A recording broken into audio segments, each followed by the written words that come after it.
All right, you all see the recording button?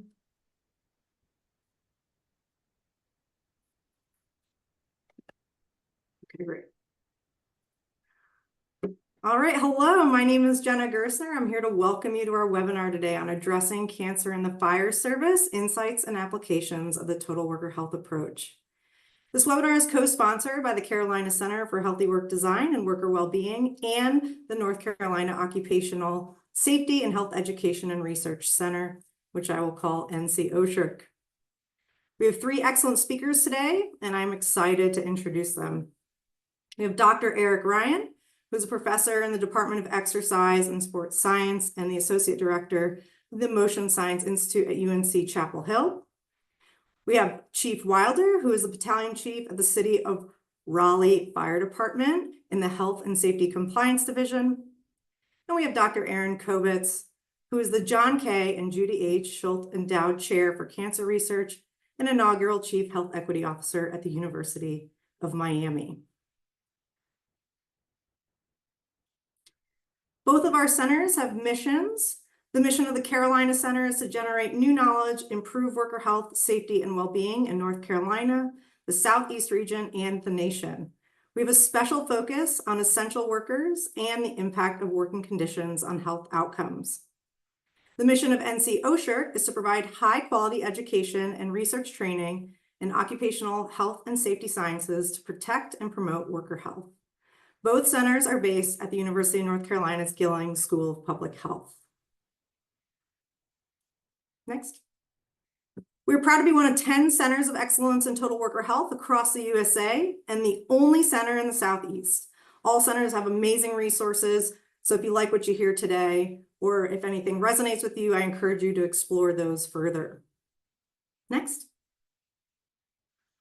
If you need a certificate for continuing education or certification maintenance points, please complete and submit the online evaluation within 2 weeks of the live seminar. Be sure to provide your full name in the survey and email us at ncoshrc@unc.edu to request your certificate. Certificates will not be automatically provided, so you must email us after completing the survey. Please note that after a 2-week window, you will no longer be eligible for completion credit. Next. Here are ways to connect with us. You can join our listserv or follow us on social media.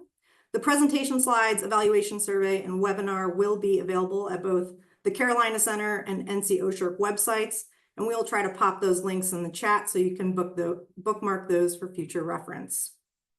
It's important to note that only those formally registered for the seminar will receive follow-up emails. Please remember to register for each seminar, even if you cannot attend the day of the event.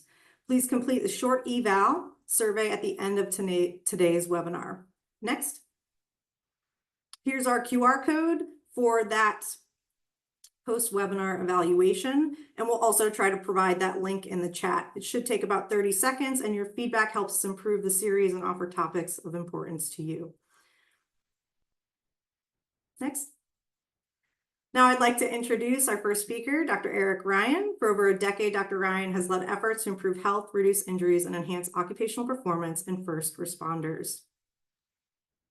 Thank you, Dr. Gersner. It's my pleasure to be with everyone today. I want to kind of send a quick thank you to all the first responders that have helped with a lot of the hurricane efforts. I know a lot of our local folks here, especially in Western North Carolina, and some in our current studies have been impacted in locally here that have gone to help over in those spaces. So I want to send a big thank you for their efforts there. And then a big thank you to a lot of agencies that support our work, support us being able to do things like this and bring Dr. Kovitz on to talk about her great research. So we really appreciate their funding. So why this webinar? I think over the years, we've done try to do some neat research with first responders. And one of the key questions we get recently is, what is total worker health? And can you talk a little bit about, give me some examples or applications of how total worker health research is in action, maybe not just here at UNC, but some of the work that Dr. Kovitz will talk about. So Briefly, what is total worker health? Traditionally, when we think of the workplace setting, we have occupational safety and health initiatives, and then sometimes there will be some injury and illness prevention or health promotion methods, and oftentimes those are siloed. The total worker health approach sees this as more of an integration of these methods, and this can serve as a more holistic model to look at what's going on. One of our current projects we currently have going on now that is funded through our Carolina Center uses the total worker health framework as a way to better help with quicker translation of our research findings. And so we have a current project now working with departments across basically any department within about 4 to 5 hours from UNC. We've worked with 17 departments, over 700 firefighters for this project. And the goal is to try to address one of the more common fireground injuries, and that's slip, trip, and falls.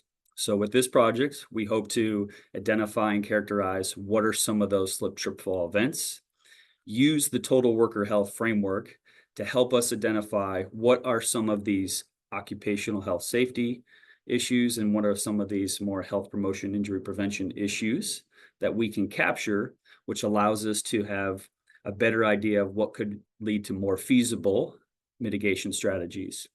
And then a big part of this project is we will share these results with our firefighter partners to help us develop actual feasible and mitigation strategies.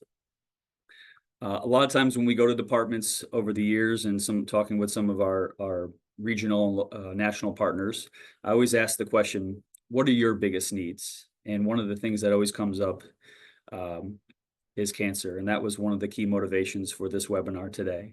And this kind of we see similar with one of our current projects we have going on. So we have a nationwide retired firefighter health and wellness research project. And this is just some preliminary results we pulled. You can see here, the darker their image for the state, we have more individuals from that state that filled out our survey.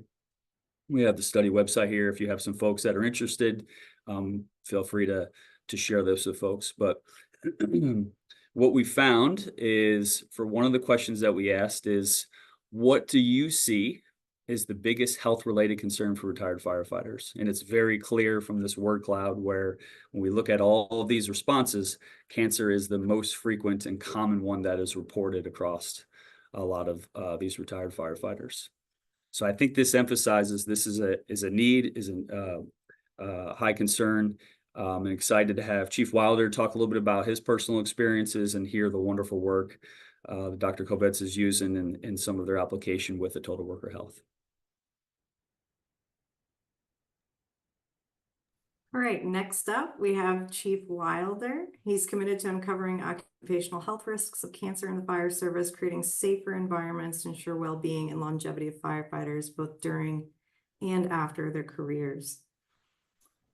Well, good morning. Thank you for that warm welcome. I will tell you, I lost the entire feed just moments before Dr. Ryan started speaking. So I hope you can hear me now, and I hope it doesn't go out during this presentation. Again, good morning to everyone. I'm very thankful to be here today, and I never want to miss an opportunity when I'm in this type of company to say how much, and I'm speaking on behalf of the entire fire service, how much we appreciate all you are doing for us. There are many people in this career. There are many people who are perhaps not even born yet that will come to this career and have no idea the amount of work and effort. Perhaps a person's life's work has been put into this to help solve the cancer issues that we have in the fire service. So I want to make absolutely sure that I let you know how much you are appreciated in all that you do for the benefit of our industry.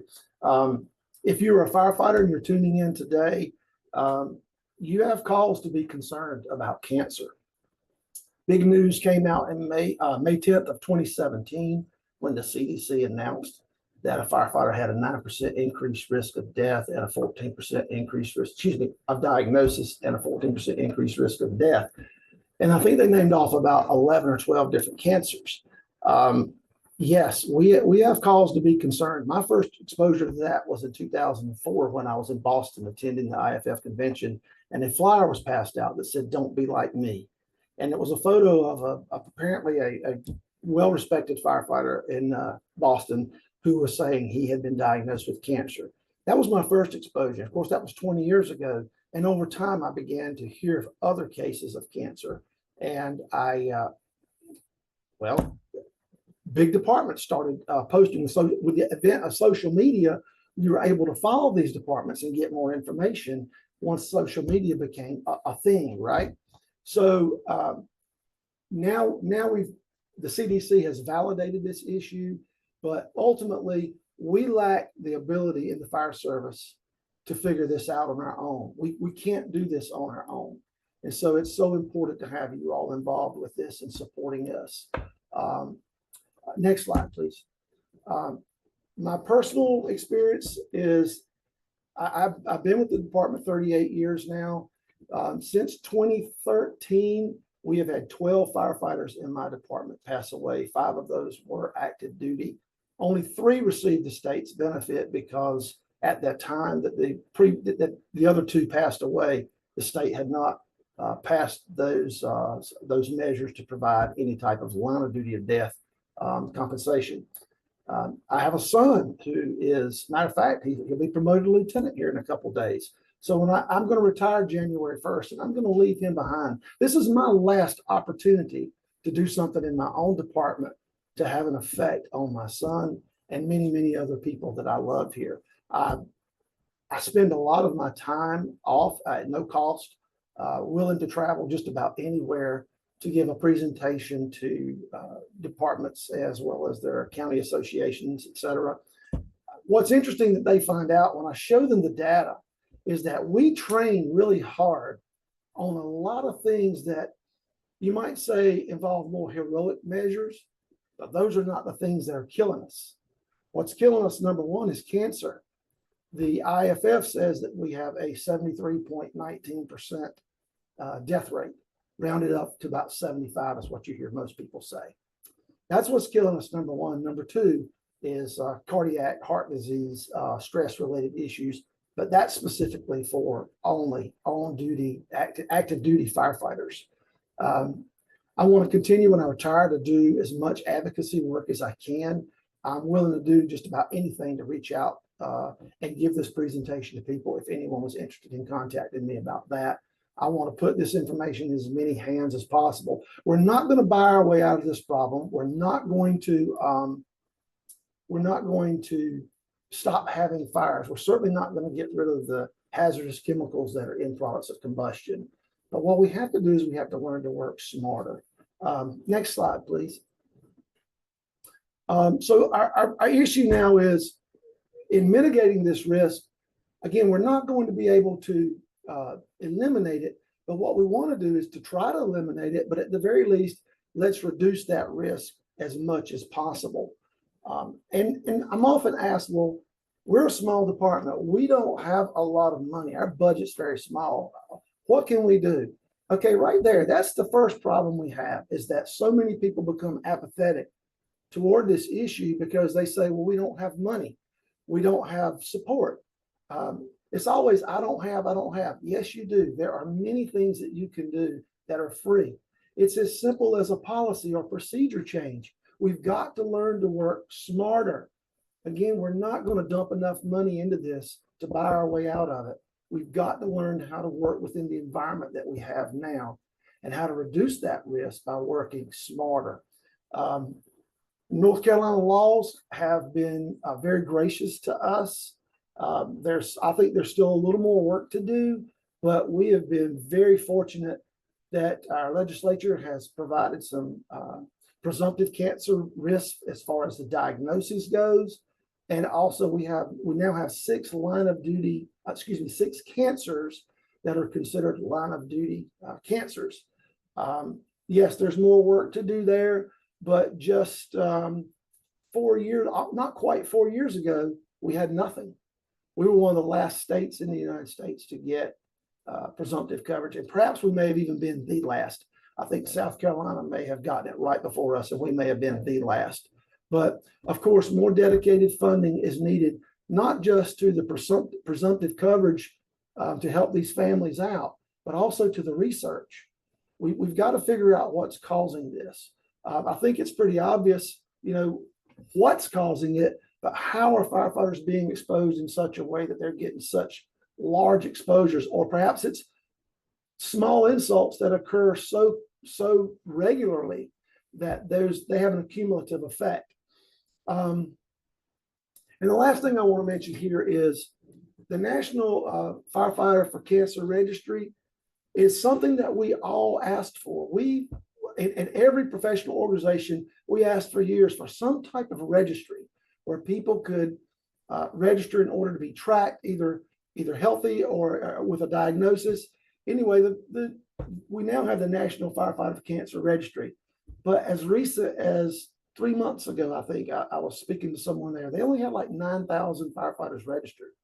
We have 50-some thousand firefighters in North Carolina alone. It's career, it's volunteer. Well, they only had 9,000 nationwide registered. We've got to do more to get more people registered so that their health can be tracked. Depending upon their personal circumstances, there may not be anything that can be done to help those people. They may have a cancer diagnosis that they're facing that's terminal now, but perhaps the information we can learn, well, perhaps the information you all can learn from them would be helpful in telling us as administrators and people who manage health and safety programs how we can keep our people safer. And on that, the National Firefighter for Cancer Registry has a seal that they're calling their Golden Helmet Seal. And it's just an initiative to try to help people become more involved with that so that they can have somewhat bragging rights to say that our department participated. But I'll close out with this. I presume most people on this call probably have children. You know, those of you who do, think of a time when you told your kids something and it sort of went in one ear and out the other. And about a month, maybe a week, a month, a year later, they came to you and they said, you know, you're never going to believe what Coach so-and-so or my teacher, what they told me. I've experienced this quite a few times. And they'll tell you what they learned. And you look at them with that strange bewilderment and say, you know, I've been telling you that for a year.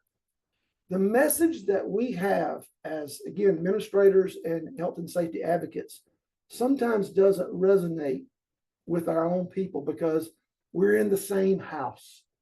You know, we're the resident guys that everybody knows well, and they hear you, but it just doesn't take hold in their life. It doesn't take effect. So again, I'll close by saying you are very appreciated for all that you do and the messages that you are able to put together to help us share some credibility with those messages. It takes us to a whole nother level. So I'm very excited to see you all today and tell you thank you on behalf of the entire fire service for all that you do for us.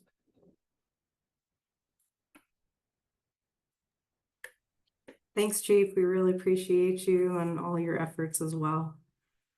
All right, I'm going to kick it over to Dr. Kobetz. She leads community engaged translational research projects to address undue cancer burden among vulnerable population groups, including firefighters.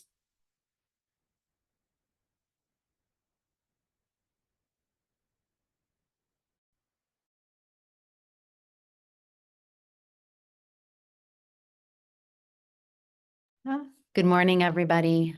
Chief, it's an honor to follow after you. I am alumni of the University of North Carolina, Chapel Hill School of Public Health, and hearing your voice reminds me of home. So thank you for that this morning. So, you know, you touched on something that I think has been critical to the work that we've been doing as part of the Firefighter Cancer Initiative at the University of Miami for the past 10 years. This work is grounded in the lived experience of firefighters. It truly is an example of participatory action research where my colleagues and I, or my academic colleagues and I, work collaboratively with firefighters and fire inspectors and cross the entire translational research continuum from conceptualization of idea to dissemination of findings. And actually, the idea for the Firefighter Cancer Initiative was sparked by the man that you see all the way on the right, Butch. Butch Smith is the person who called me shortly after his diagnosis with advanced stage multiple myeloma and asked me if I would partner with him to pursue science to understand why firefighters like him were at increased risk of developing and dying of cancer. For context, this was about 12 years ago. So the discussion of cancer in the fire service was actually pretty muted at that point. There was significant silence surrounding the risk of cancer in the fire service, largely because, to quote Butch, acknowledging that being a firefighter increased risk of cancer in some way compromised his invincibility and that of his peers, and made it even more difficult for them to pursue their work as first responders and heroes. I was actually really skeptical. Most of my work is more with geographic-based communities that are underrepresented and underserved, and trying to understand the multi-level risk factors and conditions that contribute to the excess burden of different types of cancer within these communities. But Butch was relentless, and Butch introduced me to many of the other men on this screen or their family members who were also navigating untimely diagnoses of advanced early onset cancer. And at some point, I decided that maybe we had an opportunity and obligation to really align with what Bush's dying wish literally was, which was that we could do interdisciplinary collaborative research to understand and address why firefighters were at increased risk of developing and dying of cancer, and to implement policies and practices that were based on the evidence generated from the science to try to keep firefighters safer, given the complexity of their work and some of the unavoidable exposures that we now know drives the etiology of this excess cancer burden. I owe a lot to Butch. He ended up dying a couple years into the work of the Firefighter Cancer Initiative. There's actually not an event that we do where Butch's helmet is not with us. The presence and purpose of what he inspired, I always say, his phone call was the moment that sparked a movement. And this work, despite my initial skepticism, is actually the greatest privilege of my career. So just a brief overview of the Firefighter Cancer Initiative. It was formally established in 2015. We are celebrating 10 years in this coming year. It started with Butch and a number of his colleagues from the Palm Beach County Fire Rescue really engaging me and asking me to assemble an interdisciplinary team of scientists with whom they could work collaboratively, first to substantiate if there was an increased risk of cancer in the fire service, and then two, to determine what might account for that disparity, and three, more importantly, to do something about it. Part of my skepticism when Butch reached out to me really was the politics of starting down this rabbit hole of understanding cancer in the fire service. As an academic institution, we work very closely with the municipalities that are the employers of firefighters. And if we were to identify this increased risk, potentially that would put those municipalities on the hook for significant investment to cover something like presumption, which Chief Wilder alluded to. And so I actually went to our government relations team to seek their counsel on whether this was science that we could pursue. I felt strongly that it was the right thing to do, but needed their buy-in to move it forward in earnest. And they were so excited about the potential of what we could accomplish through science that was partnered with first responders that they brought a number of legislators to the table. One is Jeanette Nunez, who is actually now the Lieutenant Governor of the state of Florida, and she carried the appropriation, our first appropriation for the legislative session, and we got just short of $1 million to start building infrastructure and to bring diverse partners to the table, such as those that you see on the screen. I also think it's really important to mention the Florida Firefighter Safety and Health Collaborative. They're actually a group of firefighters that we developed collaboratively as we were starting to pursue this science. They are the individuals who, one, really helped spark the ideas that we ultimately matched to hypotheses, data collection strategies, et cetera. And more importantly, they are the ones that help disseminate the findings back to the fire service, and then to think about where there's actionable opportunity to change process and policy to reduce risk and exposure. just as a way of background, the Florida 70,000 career and volunteer firefighters. I think unlike the distribution in North Carolina, the majority of our firefighters are in fact career firefighters, though I think it's important to recognize in states like Florida and across the country that there is not one single firefighter. There are multiple types of firefighters. Actually works with each of these groups to ensure that what we are trying to accomplish is not a one-size-fits-all approach, but is in fact tailored to the unique on-the-job exposures that these individual firefighters face. Okay. So, in full disclosure, I am not a total worker health person. I was trained by Laura Linan, and if she is on this, she's probably rolling over somewhere that I'm saying this, but I am not a total worker health person. The person on my team who really is total worker health is Alberto Caban Martinez, who's an occupational epidemiologist. And funny enough, actually did a postdoc with Florian Sorensen, who was Laura's mentor, and Alberto and I end up at the University of Miami together. And after that phone call to Butch, my next phone call was to Alberto. But we do really try to apply the total worker health framework to everything we do in the Firefighter Cancer Initiative. That very much resonates with my sort of grounding in a socioecologic framework and thinking about risk factors and conditions that are operating across multiple levels of influence, alone and in interaction with one another, and thinking about how to develop effective multi-level interventions that address the complex interplay between these determinants in order to lead to measurable and sustainable change. So, okay. I think I'm going to tell you the story of like two of the most important things that we have done over 10 years. So the first thing that we did was actually map this carcinogen exposure cycle. And we did that empirically. We followed firefighters from active fires all the way back to their personal home. And at every step along the way, we were measuring the presence of different carcinogens and both their presence and their amount. And we actually then, with the help of our firefighter partners, translated what we were finding in our data to a video that I think has actually been disseminated even to Africa and has been viewed upwards of 1 million+ times. And what we did was we used the dye that's attached to money when it's going to be robbed. And we use that to represent carcinogens, to show like the Hansel and Gretel trail, if you will, of carcinogens from an incident response and the cross-contamination that occurs from that initial response all the way back to somebody's personal home, including their washing machine.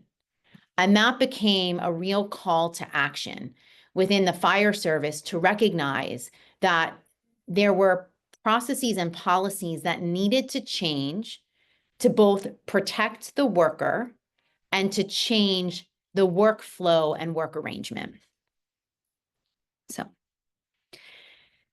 we did more, right? Because there was a lot of skepticism. I'll never forget early on, we were at Coral Gables Fire, which is literally down the street from where I'm sitting in my office now.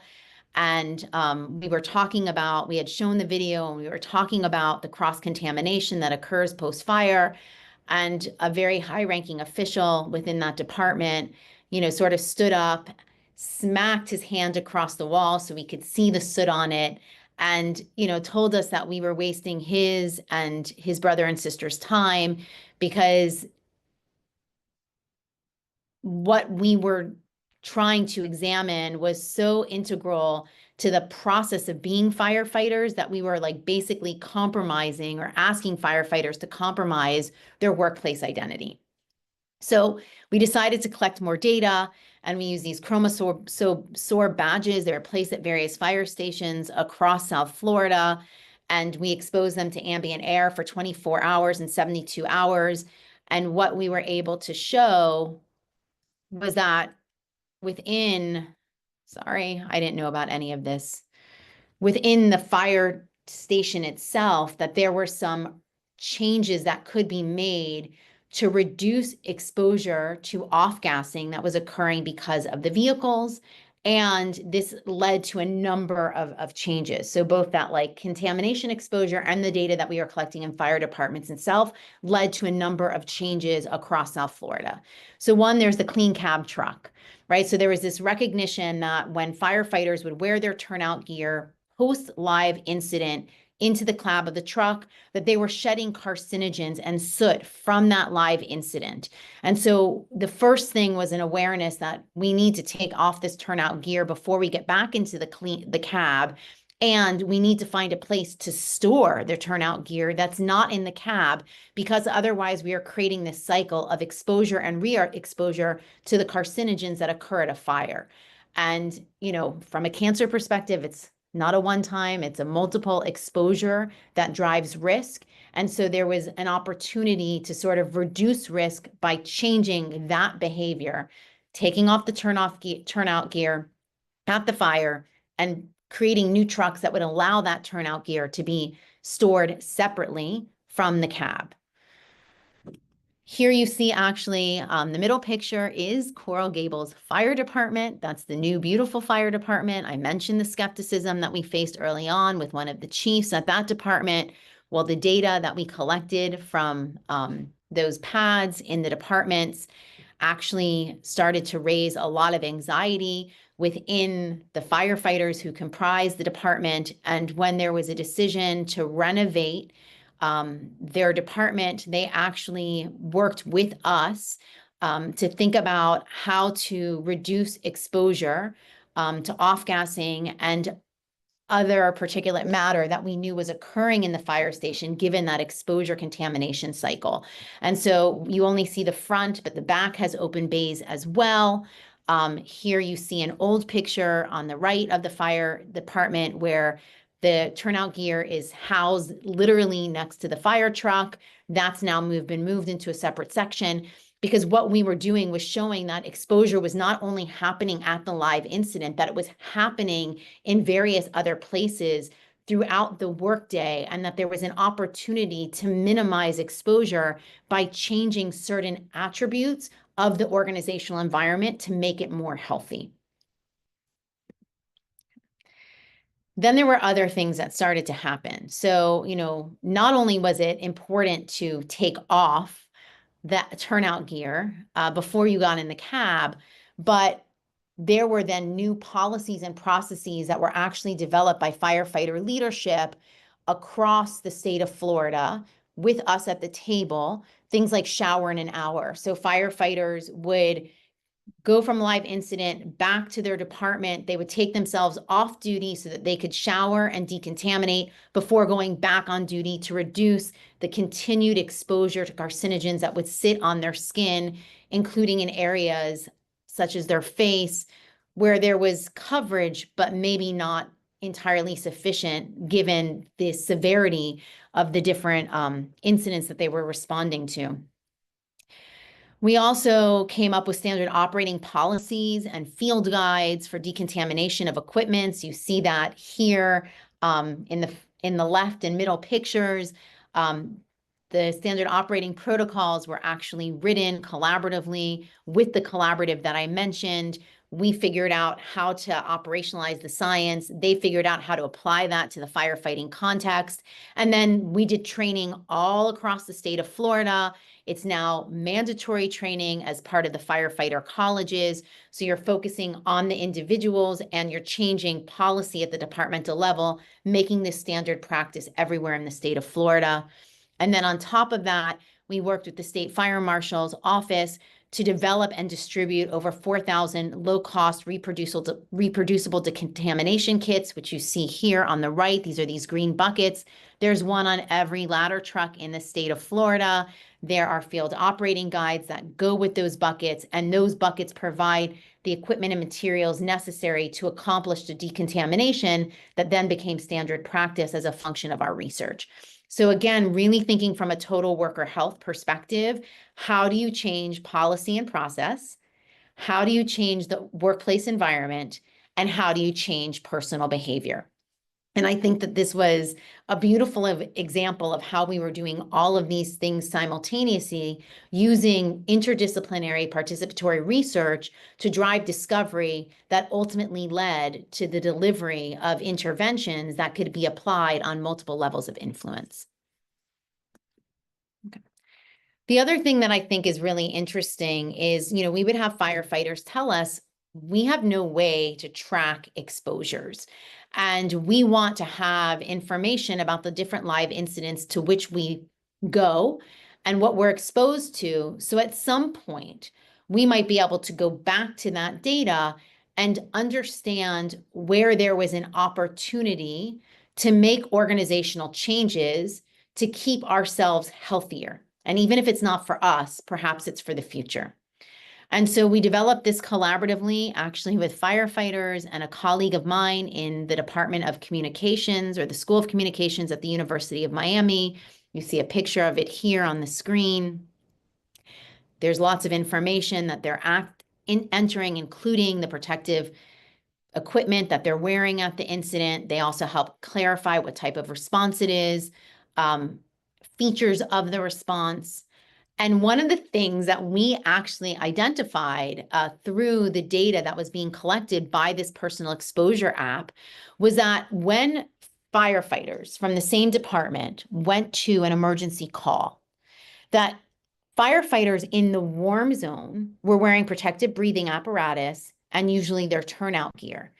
Firefighters in the so-called cold zone, those who were staying back at the truck and staging and providing technical assistance to those in the warm zone, were not.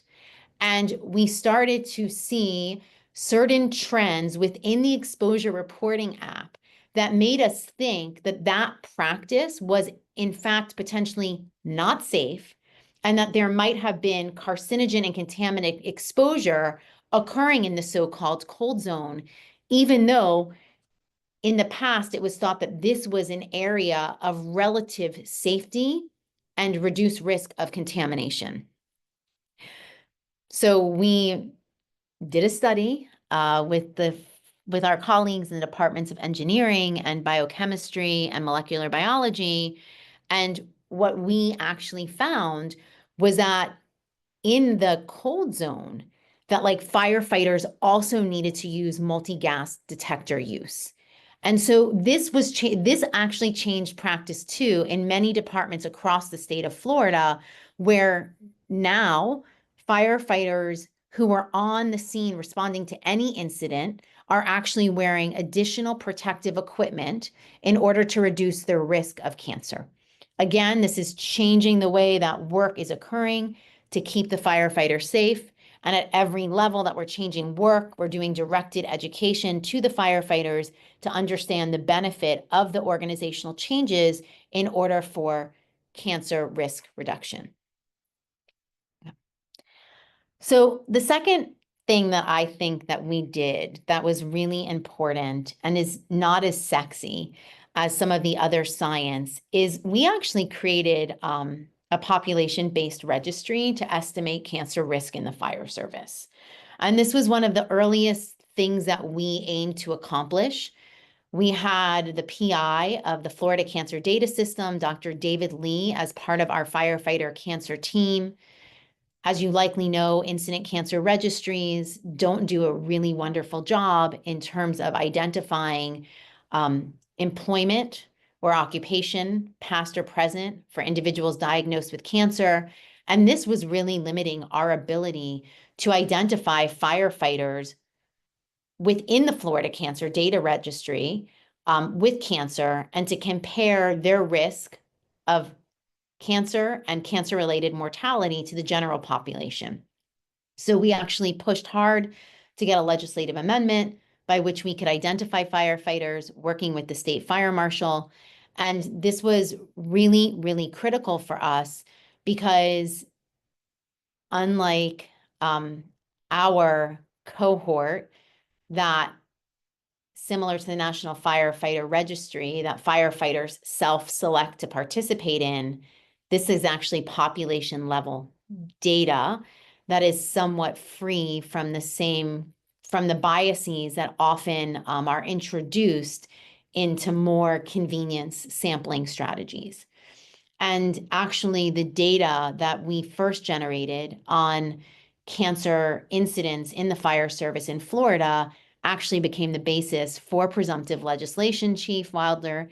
And we worked side by side with union leadership, including Walt Dix, who I'm sure you know, to get presumptive legislation passed by showing that there was evidence that firefighters were at increased risk of developing cancers relative to the general population. And so this was a very important accomplishment. And then it's like, okay, well, what do you do with this? So we changed legislation to ensure that firefighters who are diagnosed with cancer were entitled to certain disability and death benefits that they previously hadn't received. In Florida, unlike North Carolina, there are actually 20 cancers that are covered in current presumptive legislation. But I actually was texting with a firefighter just as I was walking into my office. They're hoping this year to extend coverage to other types of cancer, particularly those that may be associated with PFAS, which I'm sure many of you have heard about. It's a forever chemical. It is in firefighting foam. It's in firefighter turnout gear. The levels of PFAS in firefighters are significantly higher than the general population, and it's actually thought to be a critical etiologic factor driving the increased cancer burden within the fire service. So we're constantly working with our firefighter partners to figure out how we can leverage our science to change policy on a state level. It's also really important to do education, directed education at individuals. And so in response to that need and collaboratively with our firefighters, we developed the FCI toolkit. You can download this on the App Store. And the toolkit has push notifications for cancer screening reminders that are gender and age specific. It provides an opportunity to enroll in national firefighter research studies, those that are ours and those of other colleagues with whom we work across the country. We send information on up-to-date firefighter events, and we also provide cancer screening recommendations as well as access to nurse navigation. So we do provide individuals who are firefighters from across the country the ability to interact with our clinical team, to get second opinions for their cancer diagnosis. And the nurse navigation team helps with that. And then obviously also helps with local individuals who have a suspicion of cancer, a test result indicative of cancer or recent cancer diagnosis and want to be treated at our NCI designated cancer center. We also have a physical toolkit that lives in departments across the state. And this takes a lot of the documentation that lives on the app and makes it tangible. It includes things like sunscreen sticks, given the increased risk of melanoma within the fire service. We have screening passports that firefighters can take with them to their primary care physicians, indicating what screening tests should happen at what time, given their increased risk of disease. There are shower cards that can go in the showers in the department that provide instruction on testicular exams, as an example, given the increased risk of testicular cancer among firefighters. And then lots of educational information that can be used by individual firefighters or the occupational safety officers at departments to provide targeted education, particularly to new recruits. We also recognize that firefighters are not the only ones who need to be educated, and have been working very closely with the International Association for Firefighters on developing a curriculum for providers that teaches providers how to treat firefighters. So we've empowered firefighters with their passport, and we're also doing a comprehensive training for healthcare providers so that they understand the unique risks that firefighters bring to healthcare encounters and what recommendations they should be providing to them based on that increased risk, including some screenings that may happen with greater frequency than the general population, given the increased likelihood of cancer for specific sites. We also developed a mobile clinic in 2019. This mobile clinic, again, was inspired by firefighters. We initially had a brick and mortar clinic at some of our cancer center satellite facilities, and they were largely underutilized despite the motivation for creating those clinics coming from firefighters themselves. When we dug a little bit deeper to understand what the reticence was or what the fall off in clinic utilization was, we came to appreciate that the nature of shift work was really precluding many firefighters from using the brick and mortar clinic with the frequency that we needed in order to substantiate its staffing and actual physical utilization to health system leadership. And so together we built this mobile clinic. We actually have two of them. There are these little sprinter vans that you see in the inside have been retrofitted into a clinic. In an ideal scenario, we bring both clinics to a fire department at once. And one of the clinics is divided by a screen, and we have an LPN and a nurse navigator doing some of the biometrics that are critical for firefighters to comply with their annual physical exam requirements. And then we have the other vehicle with an APRN, an advanced practice provider, who does more of the other examination and provides directed counseling based on laboratory tests that were collected prior to the vehicle being at the department, and also recommendations for cancer screening. And then the nurse navigator comes behind and ensures that the firefighter gets access to that screening in a timely manner. These are the different exam components. They're informed by NFPA 1582, and then also by cancer screening that is either endorsed by the United States Preventive Services Task Force, the ACS, or the IFF based on the increased risk of cancer in the fire service. What's really cool is everybody who participates in the clinic is also consented to research. So all of their clinical data can be used for research purposes. And we can also enroll them in real time, for example, to a thyroid cancer screening survey study, given the increased incidence of thyroid cancer among first responders. And here's more pictures of our clinic and the screening passport that I referenced. And so, I'm trying to stay on time. I think something that's been really, really important, and this reminds me of the comment that Chief made about the National Firefighter Registry, is that everything we do, whether it be, on a dashboard that any firefighter across the country can log into and look at aggregate results, or to individuals who participate in certain studies, such as our PFAS study, we are always sharing the results back with the firefighters. I think this is critically important because one of the things that I have encountered in working in the fire service over the past decade is the skepticism about research, particularly if some of the more sensitive data around cancer risk is shared with departmental leadership and how that could affect somebody's employability. We really had to build significant trust. And one of the ways that we have done this through the guidance of our firefighter partners is to ensure that as we are doing research, like as we're going to publish in an academic journal, we are also sending information that summarizes the different studies that firefighters have participated in to those participants. And we found this to be something that is very well received, and also something that sparks iterative research ideas, because sometimes the firefighters will get these results or go on the dashboard and see some of the results reported in aggregate and have new ideas for us to collaboratively pursue to understand different facets of the multi-level risk that's driving the increased cancer in the fire service. We also have an annual cancer symposium. I think this is a picture from 2 years ago. You see I'm holding Butch's helmet. There's nothing that we do where Butch isn't with us in spirit. I think last year's symposium had over 700 attendees in person. There is an online option.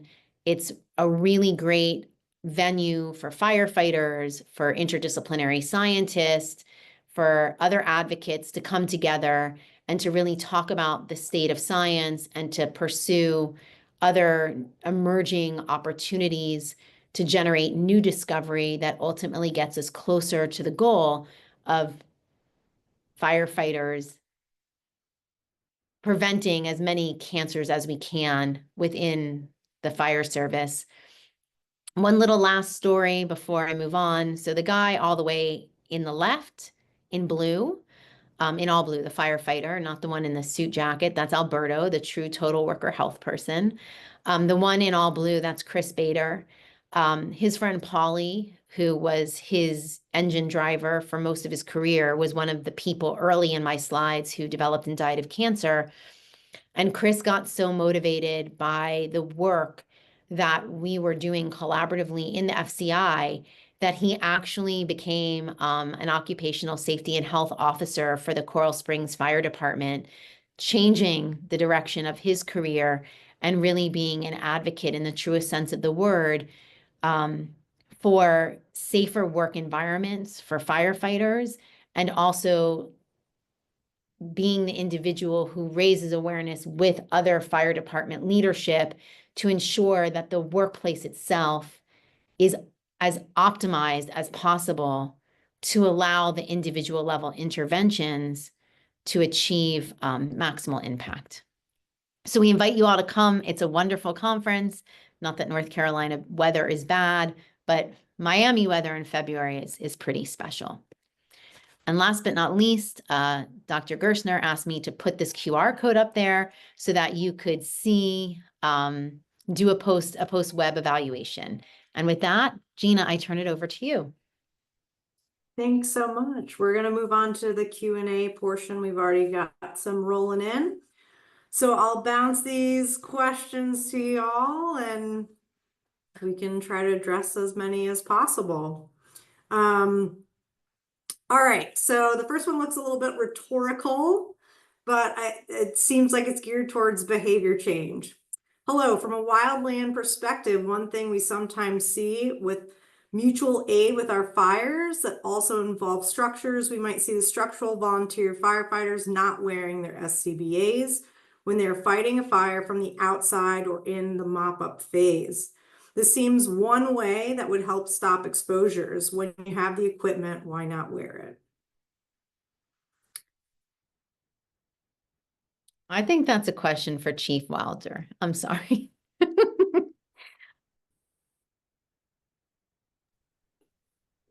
Well, there's no excuse for not wearing the gear when you have it right beside you.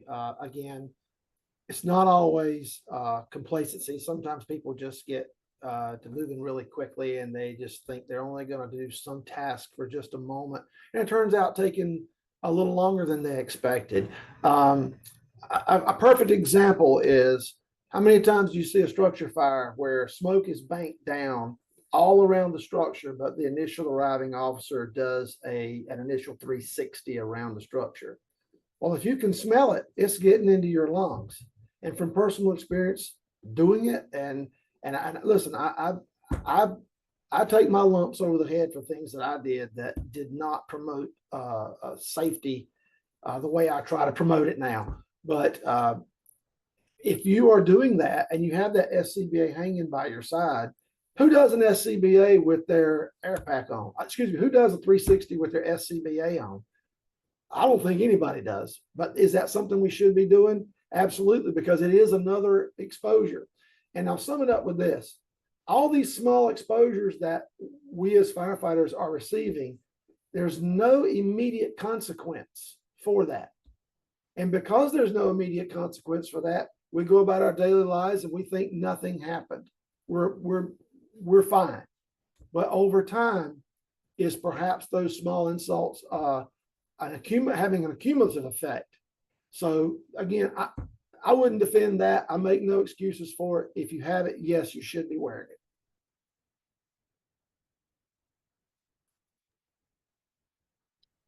Does anyone want to add anything? All right, let's pop to the next question.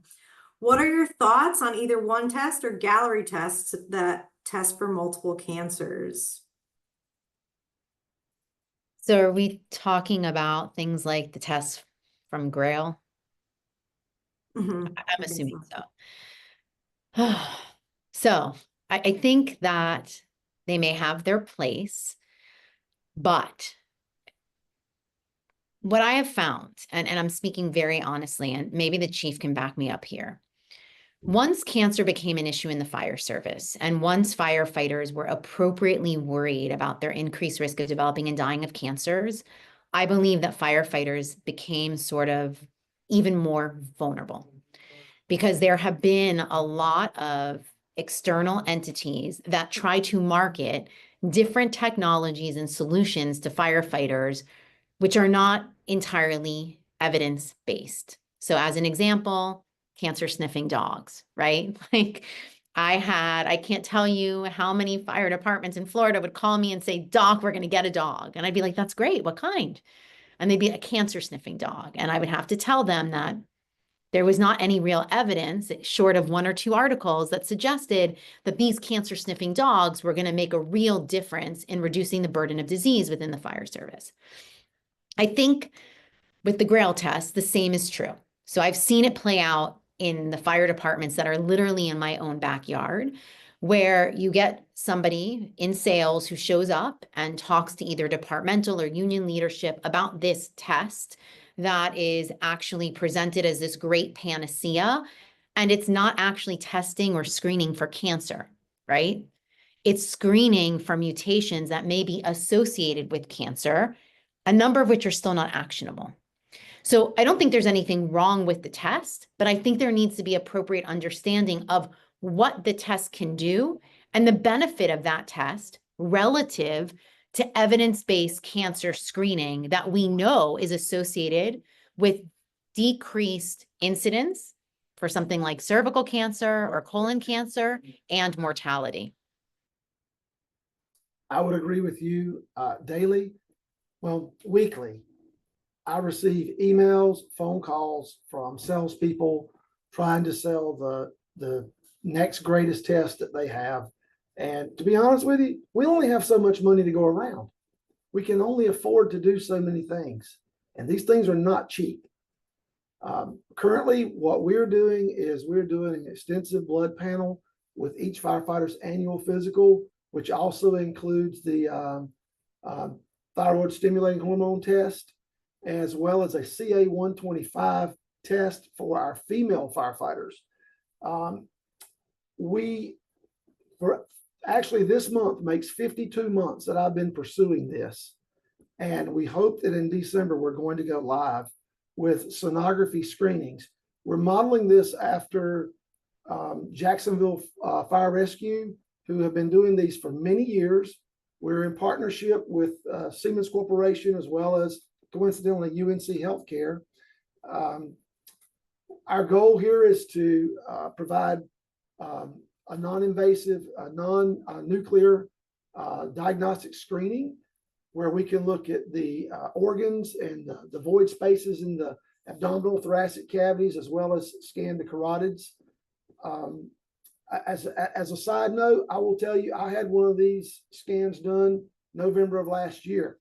I've been after this again for 52 months, and it was coincidental at an IFF state convention. And I found out I had an issue that's now going to lead me to an open heart surgery valve replacement. So you don't know what you're going to find. You think you're in good health. I feel like I'm in great health, to tell you the truth. But I just got that from my cardiologist last week. I will tell you that if you start investing time and money into these things, you're going to have some people that are going to come up with issues that are going to have to be addressed. And I use my own personal experience to tell you, here I am, the guy chasing this rabbit. And now that we're about to finally pin it down, I get this diagnosis myself. But again, we only have so much money to go around. You've got to think about, how can you get the most bang for those bucks? The one thing that we don't have that we might eventually try to incorporate would be a low dose CT scan to look at the lungs. But otherwise, we got a lot of physicians that are guiding us on this, and we think that following this plan, again, modeling what Jacksonville's been doing for many years, is the best plan for us. And I think there's potential that other departments around us might want to try to follow suit. We've already had some good contacts from those folks who are interested.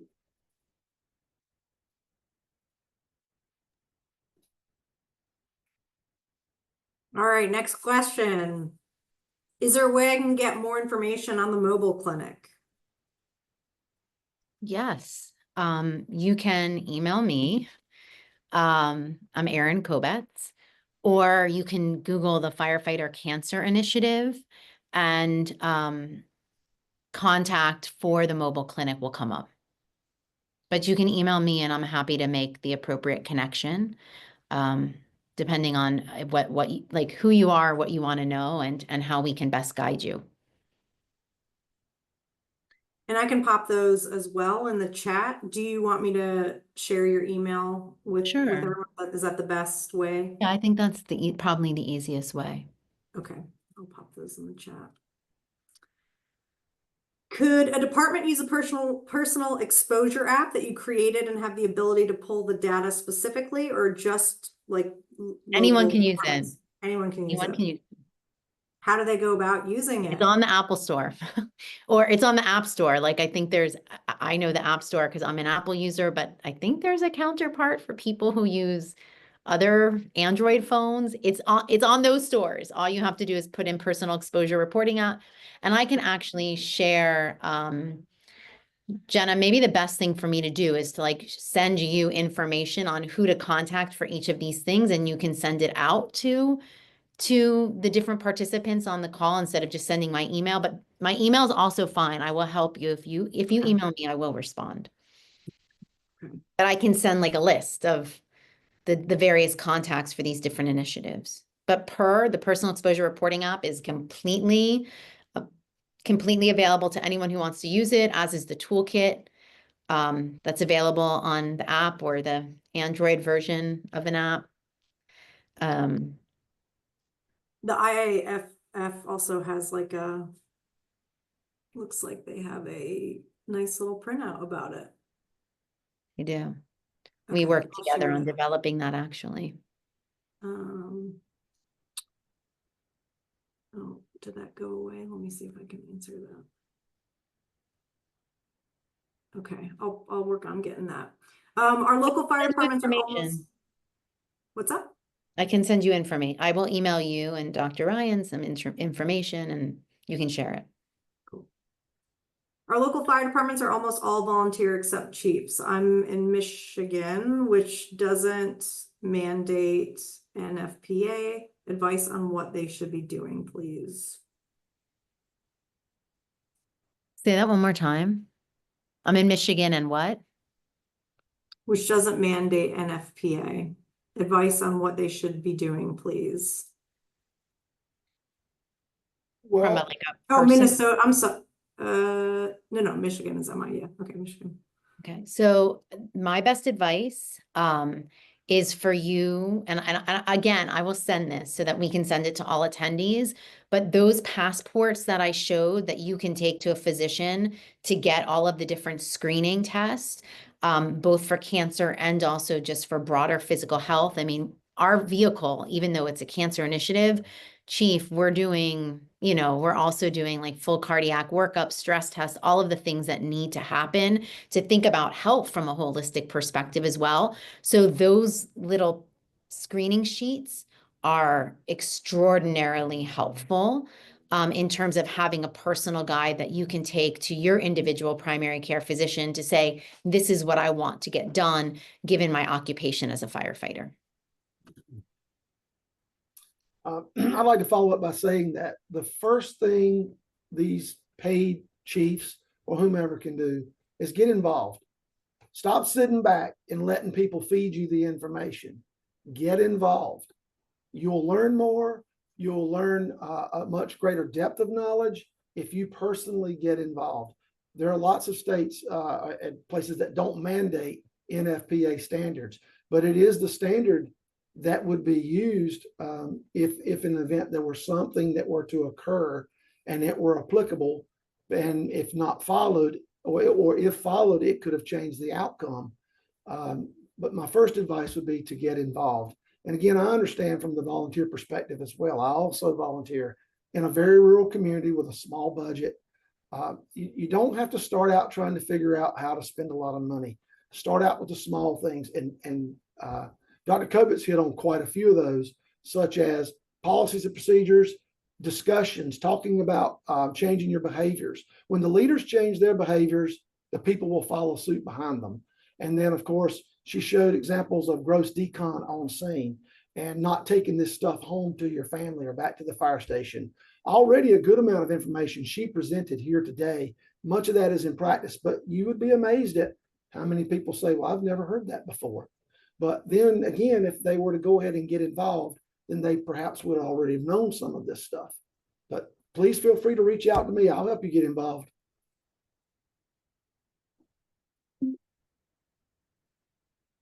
All right, we all share budget concerns, how to pay, ... And are they concerned they will lose firefighters if health is enforced? Chief, you go first on this, and then I'll answer from my perspective, but you're dealing with that every day. I'm going to say to that question, absolutely, you are 100% right. You are going to lose firefighters if health is not enforced. I hope you understand what I mean when I say that. Just because you may not have seen an occupational cancer death in the fire service where you are, doesn't mean it's not happening around you. I don't think that's how you meant that question, but I'm just simply saying, yeah, you're going to lose them. At the end of the day, firefighter health and safety has to be your top priority. Without fire departments, none of us could afford our mortgages. The ISO rating of your department would slip to a 10, and every bank would call every note due on every home. We have to have fire departments. Of course, we have to have fire departments to staff those departments. But in order to do that, we've got to keep those people safe. Not only is it a moral obligation, but OSHA also says you will do it, not you will if you can. They say you will. So I was going to say the same thing as the chief. He just said it better. Somebody said to me the other day, I was having a conversation with a reporter who was like, doesn't the IFF worry that if you make cancer such an issue, that you're not going to have a future generation of firefighters? And I was like, wait, what? Like, it took me a second to understand the question. And I said, first of all, IFF has been marching with us every step of the way. They have been our greatest partners, our advocates, mouthpieces. And I think it's about awareness, right? I think if firefighters want to be healthy, and so raising awareness about cancer and changing the work site to reduce risk to exposure and creating access to screening and prevention makes it more likely that individuals want to be firefighters because they're coming to an occupation where there's value placed on their health. And so I feel very strongly that the chief said it best. Firefighters, you're going to lose firefighters if you don't create opportunities to keep them healthy.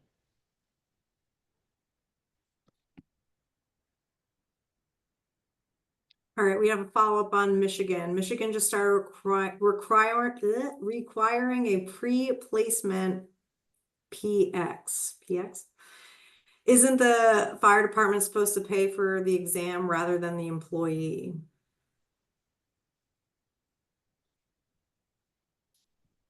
I don't know the answer to that. I don't know the answer either. I will just elaborate a little bit to say that the standard should be the NFPA 1582 standard if you want to follow that standard to get the physical that's recommended. Most primary care practices cannot provide that physical. Something as simple as the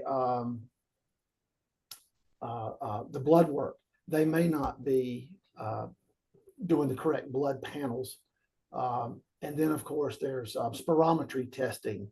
If you are not blowing into the machine and checking the capacity of your lungs, and that's also part of that test, and you're not getting a an NFPA 1582 physical. One of the hardest things I will tell you about that physical, though, is that the mental health part of that, and I know we're not talking about that today, but that's almost impossible to comply with, because it does say that you must be evaluated by a Psych D or a psychology. There's two types of psychology degrees. In other words, a regular physician can't check you off on that. But anyway, that's a side note.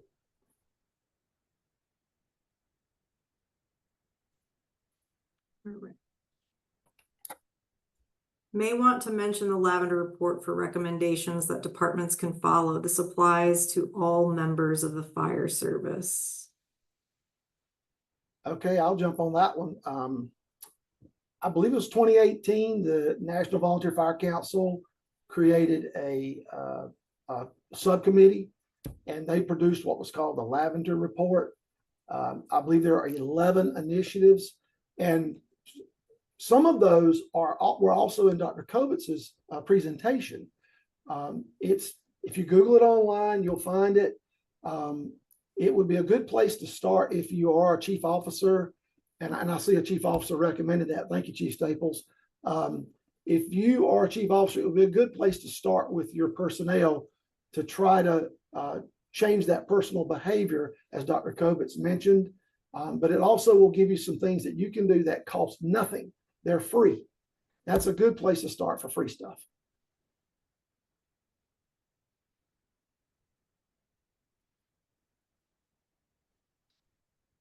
Sorry if already mentioned, any intel if cancer screening will make its way into the proposed OSHA ERS currently in process? I have none.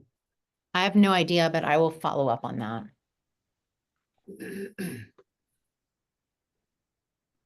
I'm taking that down as a to-do, and I will follow up with the North Carolina team. Wonderful. Sid said we use paironline.org. Let's see what this, which is also personal exposure reporting. Okay. For those who wanted to check that out. Any other questions?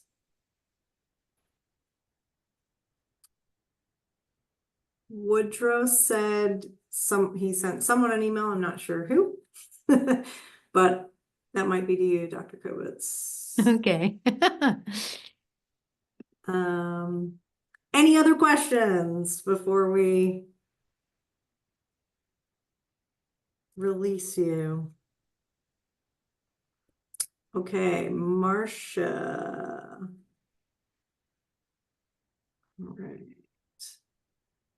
Hey, Marcia. Hey, there was a question in there about someone wanted to know about the exposure routes, pulmonary or dermal. It's it's up there a little bit higher. Yeah. Dermal, ingestion, often not inhalation if you're wearing SBCA. But we find that dermal is the primary mode of exposure. That's why SBCA is so important, right? Because it's protecting your airways. We actually just published a paper showing how lung cancer risk is lower in firefighters than the general population in Florida. And we attribute that to two things. One, that you can't be an active smoker as a firefighter in Florida. There was a policy put in place in the 90s. And as a result, we've seen like a steady decline in self-reported smoking among firefighters in the state, and two, widespread adoption of protective breathing apparatus, even in the cold zone.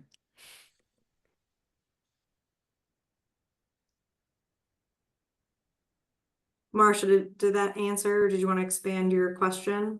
Actually, that wasn't my question. I just thought it was a good question and wanted to hear the answer as well. So there's another one about, oh gosh, Dr. Stanley may have, I know he saw it, but it was about the soot I don't know if you remember seeing it. I have no, I don't I have have the anything. chat open right now. That's why I'm Oh, not they're in seeing the the chat? question. Okay, so the Q&A, we only, So let me look at the questions. It's one of the earlier questions. It's Yeah, I'm oh, looking as well. Sorry. it oh, the video with the money dye and carcinogen cycle. Oh, yeah. Sorry about that. In that link that I put up there, the other resources, you can get that video. And while I'm unmuted, are we going to be able to get this video? Yeah. Okay, great. Yes. You can actually get for the recording and all the resources I posted in to one of the answers, both our websites where this will all be available as well. Okay, thank you so much. Sure. I'm done. thanks, Marsha. Thank May you. take a little bit to get those up, but we try to get those up pretty quickly. All right, we got some more questions. Are more departments using APRS, papers, full fact, etc., etc.? Pappers or full Papper- face. Oh, I don't know the answer to that. I can tell you that we moved away from that. At one time, we had an overhaul policy that allowed for the use of an APR, but the issues are the APR cartridges that we were using, although chemical cartridges, they're not stopping every single thing that's coming through. They're great for particulates, just like any APR. The best advice is you have an SCBA, use it.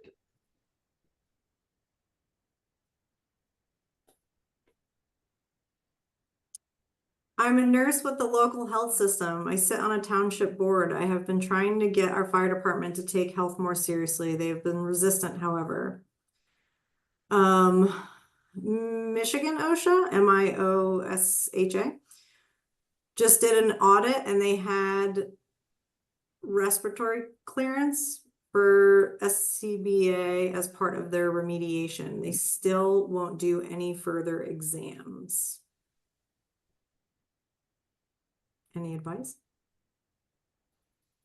I'm trying to figure out what the question was in that. I think maybe the question was about, it seems like my local fire department is not taking health seriously. Maybe you need to get somebody like Chief Wilder, who can come and speak about health and what he has done progressively within his department to affect change and why, right? The why. The biggest success that we've had in FCI was that it was firefighter led. And that we were brought in as experts to work alongside the firefighters, but not to supplement or supplant their expertise, to marry what we do as scientists with their know-how as firefighters, and for us to figure out where there was opportunity both to pursue science and then affect change through evidence-based interventions. Either you got to bring someone like Chief Wilder, who's already doing the work and can speak to why it matters and how it's saved lives, including his own, or you have to find a firefighter within that department who is navigating an illness and wants to help start mobilizing their brothers and sisters in leadership to get to a point where they recognize that prevention is unavoidable and necessary. That's what I would say. It can't come fully from the outside, or it'll never be sustainable and it'll never be adopted. To just add one more thing, I mentioned at the end of my little speech there, when you tell your children something, it goes in one ear and out the other, right? Don't expect that people locally are going to have the greatest success with that. If you have people that you can reach out to, then certainly by all means do that. And I don't just stand on the things that I believe or that I think on some assumptions that I made. I clearly say I stand on the research that's done by all of these great people that on the call today and many of you who are also attending, we stand on your research when we go out and talk to other people, but sometimes coming from the outside, it just has a different effect on people where they're willing to listen to the message and take it to heart. I think that's one of the biggest hurdles we always have engaging first responders and research is there has to be that level of trust. Having a relationship with someone like Chief Wilder to support our work. And that's on the research front. But if you're going to kind of help in health related efforts, there has to be that trust. Building that trust is going to take some time with the department coming from outside. One more comment too, from personal experience. You're not going to win people over in large groups. Unfortunately, as Dr. Kovitz mentioned in her presentation, somehow or another this becomes part of our identity and we don't want to turn it loose.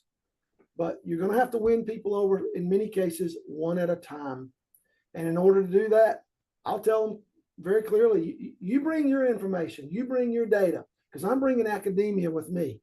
I'm not going to tell you what I think. I'm bringing what people with lots of initials in front of their name and behind their name have determined, and it's been vetted with other people with initials. So, and I say the reverse. I say, you don't have to trust me, but I'm bringing the firefighters.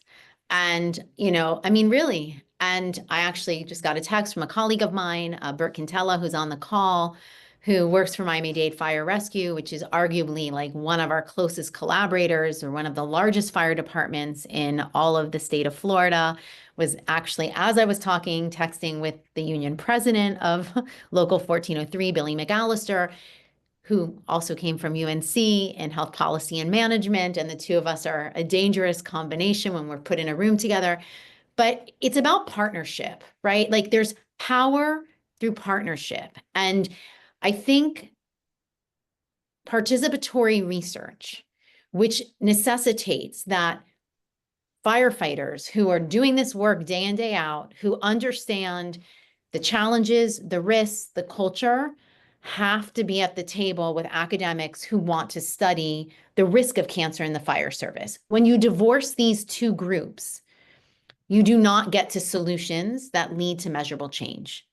Because I can sit in my little ivory tower and dream up all of the perfect research questions to pursue, but they may not be feasible, they may not be achievable, and they may not even resonate with need if I don't have Chief Wilder or Bert Quintella or Billy McAllister or any of the thousands of firefighters I've had the privilege of working with next to me, because I don't know. And to that point, I actually just chaired a study section for a whole grant mechanism that was dedicated to sort of understanding cancer risk in the fire service. And it was comprised, the study section was comprised of academics and firefighters. And you would get the academics who were like, this is amazing. It addresses this incredible gap in the literature. And then you get the firefighters saying like, that'll never happen. Like, in no way will that ever happen. What do you mean you're going to do focus groups with chiefs and their direct reports? Do you think the direct reports are ever going to be honest? So you have to work side by side, shoulder by shoulder, and to come up with strategies and solutions that advance science and advance progress within the fire service and is achieved collaboratively. Awesome. We do have one last question. I would love to end it there, but this will be the last one. Although one test and Gallery are not perfect early detection modalities, do you feel it's worth trying them even if one firefighter's cancer is detected and treated in early stages? I absolutely would agree, but it comes down to the issue of we only have so much money to spend. And we can't just go in a lot of different directions. But I would not. Of course, if it would save someone's life, that it would have been worth it. The chief is speaking like what I call a first responder epidemiologist. He's talking about the importance of coming up with decisions and investments where you're going to get the greatest bang for its buck. So you might have a better chance of saving one person's life by investing in a whole department getting a second set of gear, more than the test. And so I think, in a context of limited resources, it's really important to make strategic decisions about where you place investments. And from a population-based perspective, our goal is always to invest in those opportunities that change the distribution of risk for the majority of individuals. And that's why total worker health is so important, right? Because when you change the workplace environment and you target individuals simultaneously, you are shifting the nature of the interaction between those influences in such a way that it can lead to better health for more. That's my 2 cents. Great. All right, I'm just once again going to share this QR code. Please evaluate. Thanks for everyone who showed up today. All the questions that were asked, we're really impressed with what Dr. Kobitz and the FCI at Miami has been able to accomplish. Thank you to Dr. Ryan, to Chief Wilder. Everyone gave really insightful presentations, and so wonderful to see the important work that's being done to address cancer in the fire service. As a reminder, we will be sending out the presentation slides, the recording, the evaluation survey. You all, if you registered, you receive information from us, the centers, and so you'll be able to access those, and we also had put those in the chat. Finally, we encourage you to stay connected with us through our listserv and social media channels. And hopefully you'll get updates on future events, resources, and research. Thank you again for joining us. We look forward to seeing you at future events. Have a great day. Thank you. You. Thank you.